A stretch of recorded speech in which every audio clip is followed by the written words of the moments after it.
The tiger and crane style, or 虎鶴雙燕拳, is one of southern China's most finely honed and detailed martial arts.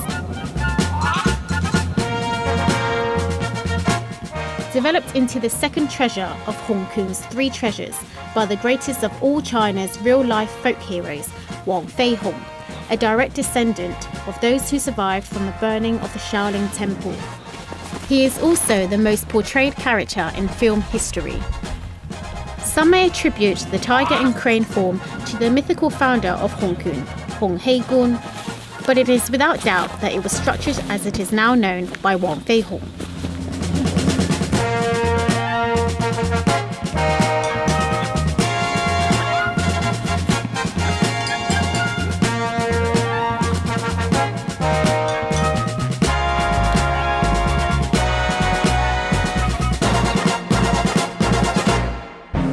With a focus on hard and soft method, it furthers the advancement of martial technique within Hongga. If an opponent is forceful, soft technique can be used to evade and redirect. If an opponent is soft, hard technique can be used to bridge gaps and overpower.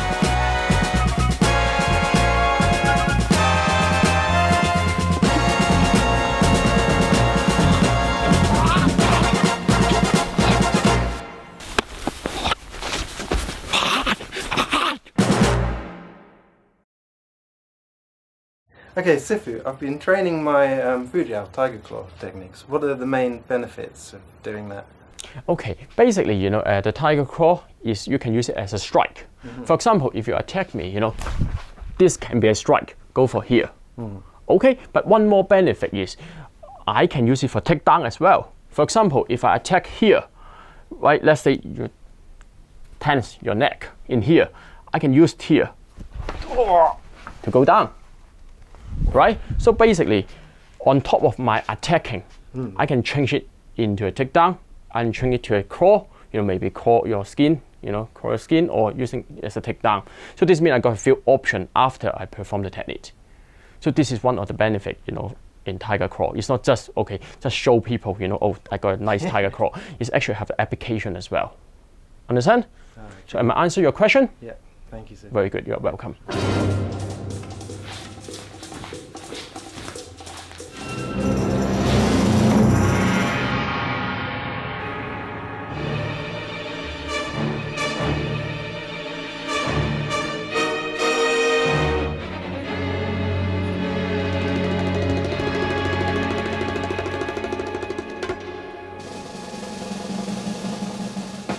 choreographer is a mixture of southern and northern styles put together in the early 19th century.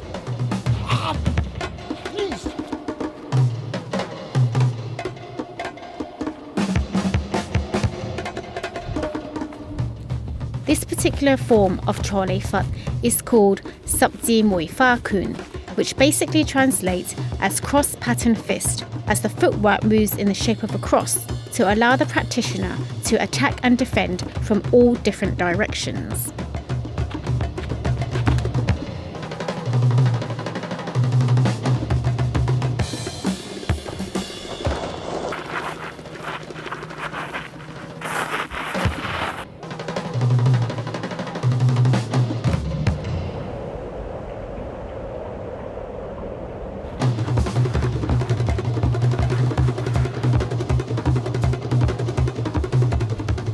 It teaches how to use circular movements to defend and attack at the same time.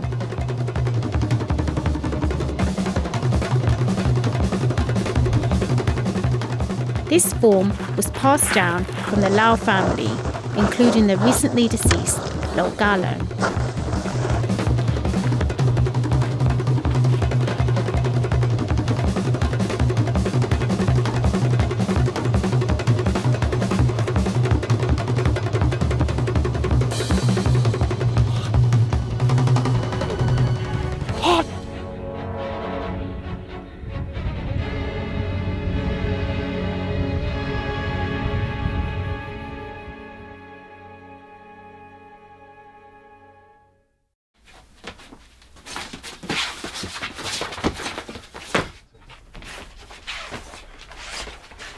Okay, stop. What do you think about the sparring? Well, it's good, but I'm trying to use my oily foot. And I think he can see everything coming. I think I'm telegraphing, overcommitting. Yes. First of all, you shouldn't do a full swing, when you use it. This is just for training in the form, get you the flexibility and also get you the power. Okay? When you use it, you can use it a bit smaller. For example, if you punch me, you can use it like this instead of using like this. Okay, and also another way to approach your opponent would be easier is wait for them when they attack you. You step aside and do it like this. Then this way, because they're thinking about this arm, defense and attack at the same time. So this means you got more chance to land your strike. Understand? So when you're doing choreographer, or sparring with people, stop, hammer fisting people like this. Of course everyone will go back. When they see this, right? So you have to keep it compact and use it at the right time. Reactive. Exactly, yes. So am I answer your question? Yes, thanks. That's good, yeah, you're welcome.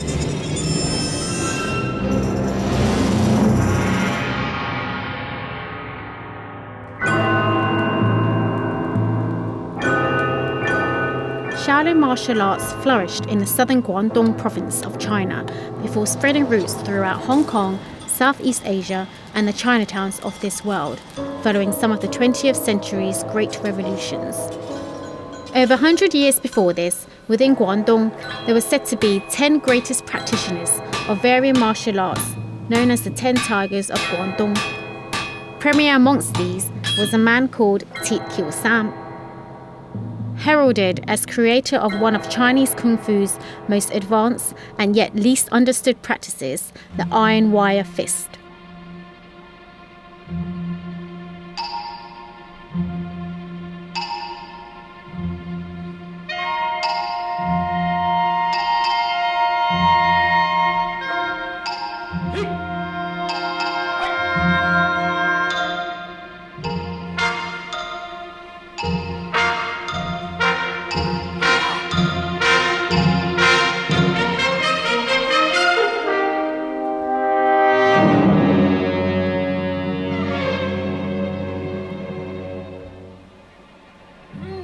A true jewel of the Chinese systems and considered third of Hung Gar's 3 treasures.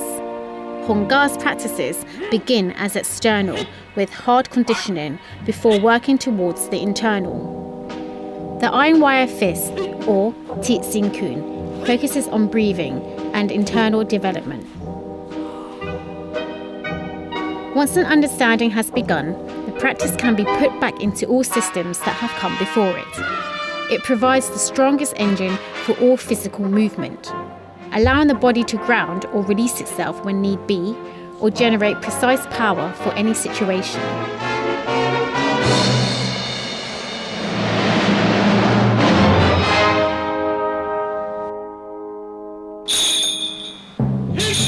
This most advanced form feeds back into even the most basic techniques and takes foundation to its highest levels.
Iron wire fist is so called as it metaphorically builds a body as hard as iron, yet pliable as wire or thread.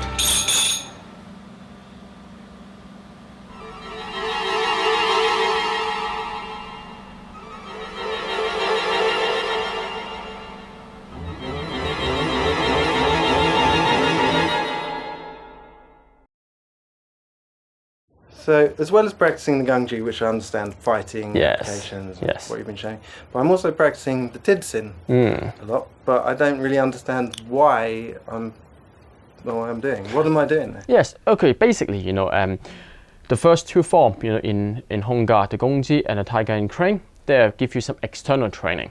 For example, how to generate power from the stand, from your hip, and in order to the fist, okay, and give you some idea about the technique, how to use the technique in fighting situation, right? The Iron Y is basically it's not really a technique. It teach you how to breathe, how to use the breathing to enhance your power. And also, if you train it for a long time, you will get a benefit of body armor as well. So this means you can cover your body, for striking. It sounds amazing, isn't it? But okay, I'm going to show you.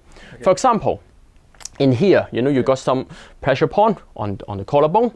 If I go downward, you can see you go down straight away. Or, on the chest, if I go downward to strike you, you will feel internal striking, right? So if you do the T-scene, the iron wire correctly, for example, you're doing open the stand and doing the first movement.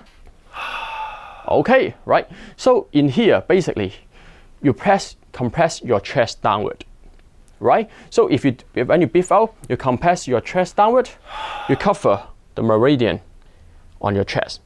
So for example, without the correct breathing and without the compression, if I put my finger on your collarbone, if I go down, you can see you go down straight away.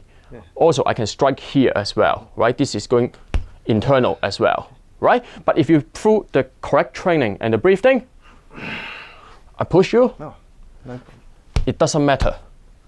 So this is why we are doing the Iron Wire training. Basically, train the internal, how to use the breathing to enhance your power in the future, but also in certain percent, you can get your body armor. But doesn't mean you let people hit you. But this means, you got some kind of protection. Okay, makes a huge difference. Yes. And Sifu, why am I doing that? What is that? I see. Okay, part of the reason is, first of all, this one is for part of the breathing exercise, when you're doing like this, right? For example, when you do the finger strike in a Hongga, in here, right? So also this cover all your meridian on your arm. For example, in here, if I strike your arm, you're okay. But without it, you can feel it because this is a pressure point here. When you go down, you can feel it. Right? So, but if you tense your arm and pushing forward, then you basically your muscle is like shield. You cover your meridian. When I attack it, you can take it.